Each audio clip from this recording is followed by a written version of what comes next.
Hi, I'm Hayley Blackwell Hi, my name is Kate Langridge-Smith. and I'm an artist in residence on the Terra residency at Artcore Gallery. And for the last 2 months, I've been creating a body of work that responds to Derby's ceramic history and heritage. I've been one of the artists on the residency here at Artcore.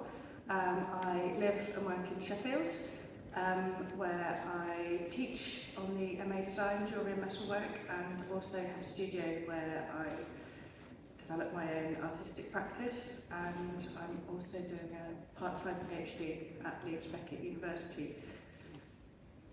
And I'm relieved that the exhibition is finally completed and on view for the public.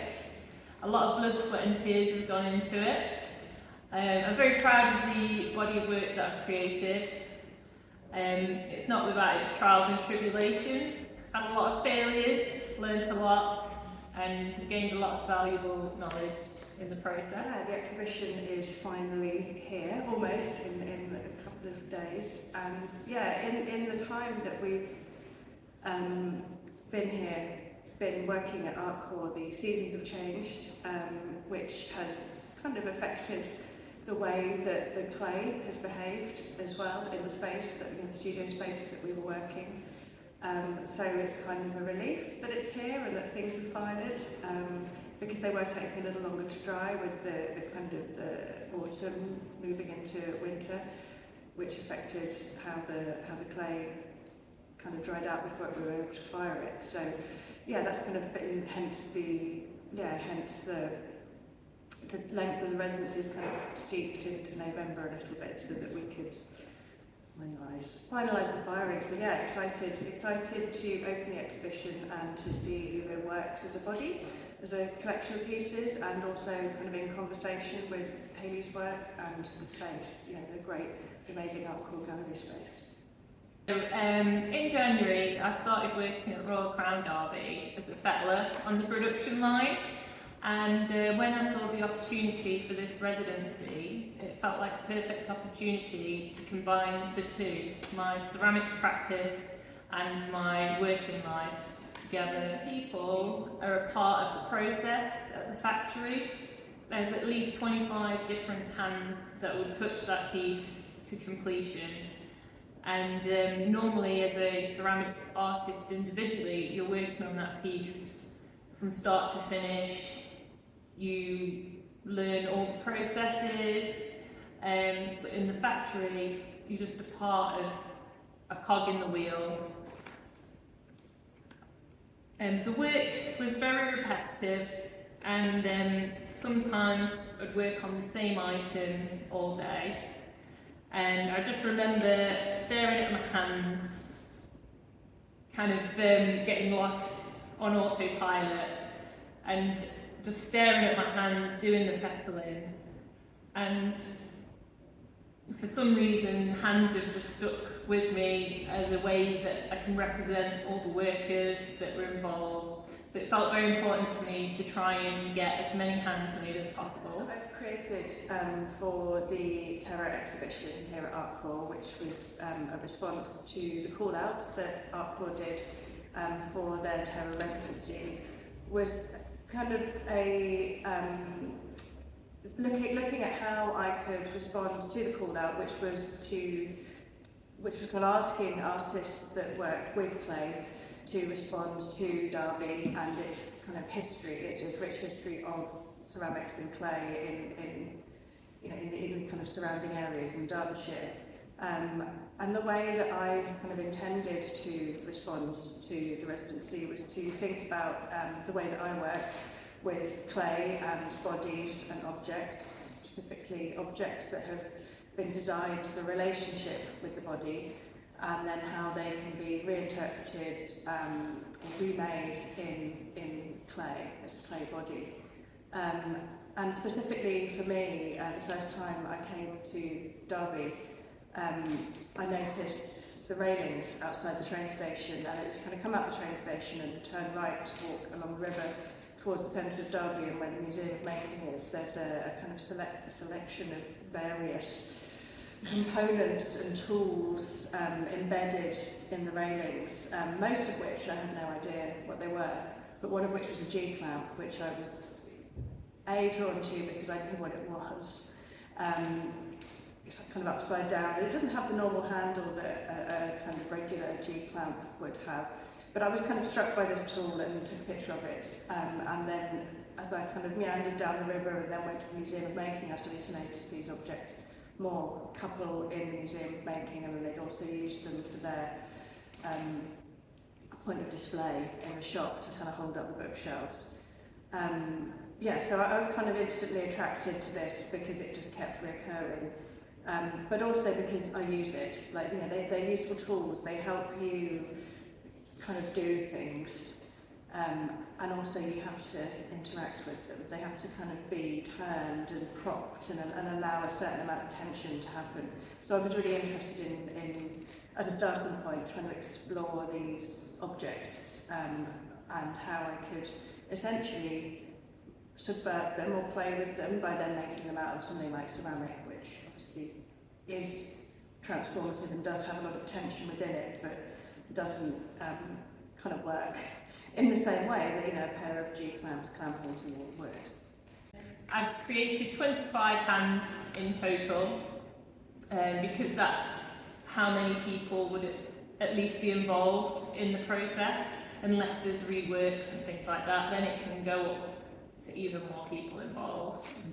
I think while I was here on the residency, explore my practice and kind of almost start to observe the way that I work a little bit, because I think as an artist you create and you respond to certain briefs, or you kind of set yourself briefs. But I think with the residency, because there was a kind of call out asking, I suppose, how you might respond to Derby, I kind of wanted to do that, but thinking about how my practice could respond to that call out, how I could kind of incorporate what I feel is the essence of my practice into responding to this brief.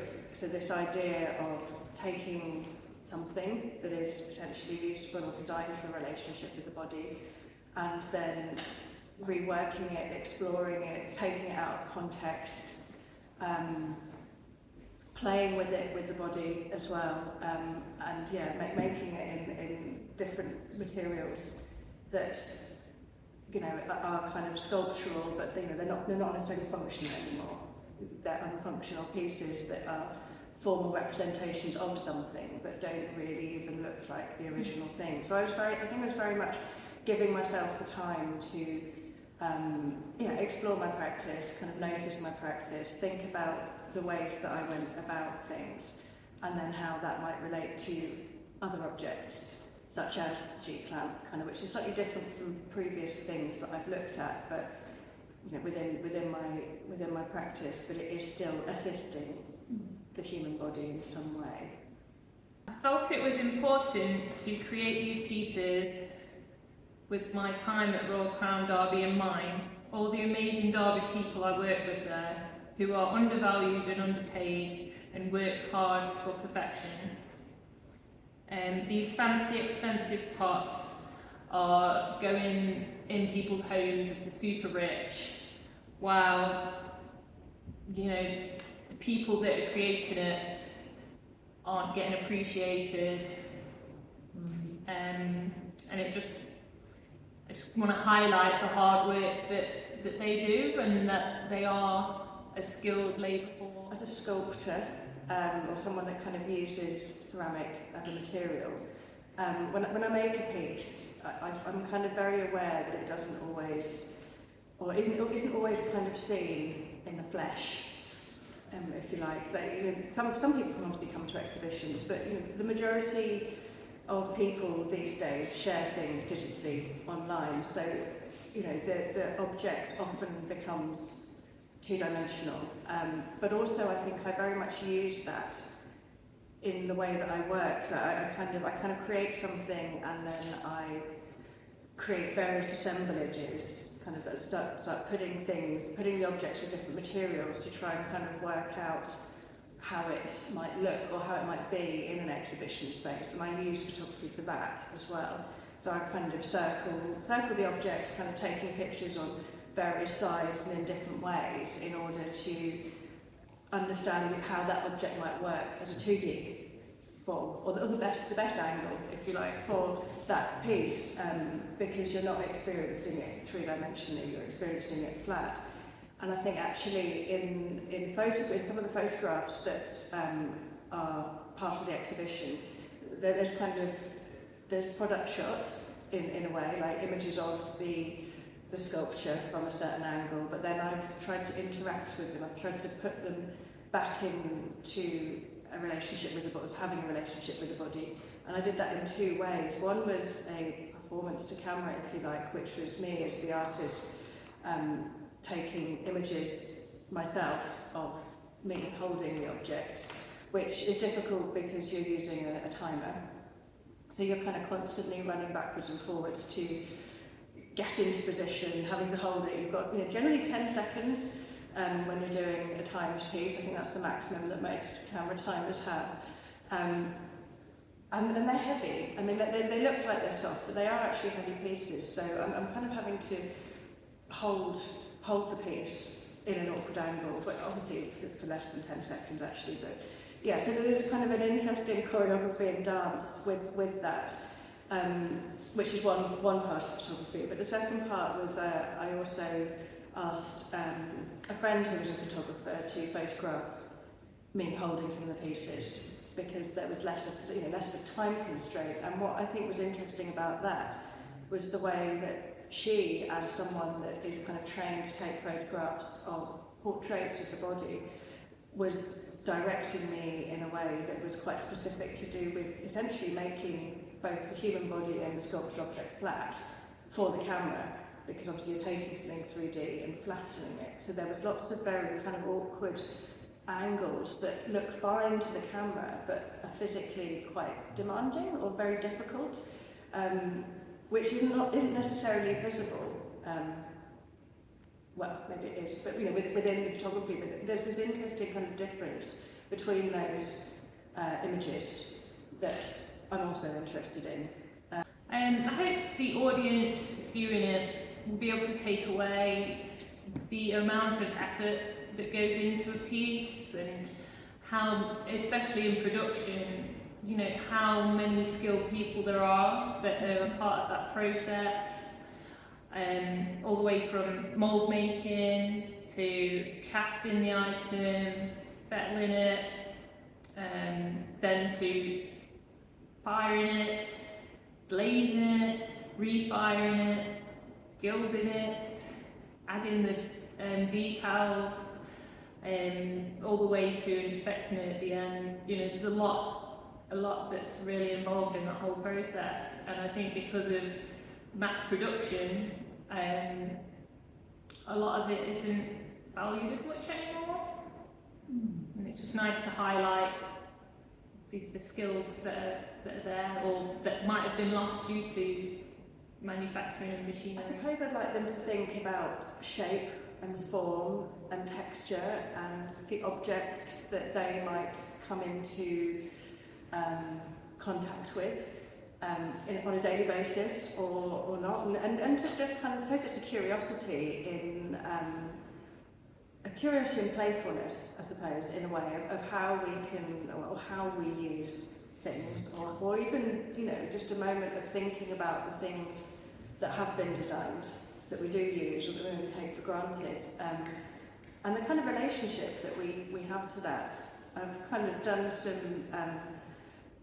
doing some kind of thinking around this idea of like the landscape of an object, and how that relates to the body, and how you can kind of explore that in the same way that you might walk through an urban or rural landscape, how a sculpture can also be a landscape in itself, and that the different materials or colours or ways of it being, the different ways that it can kind of be displayed, can also become part of that landscape. So yeah, just I suppose, they take away like a sense of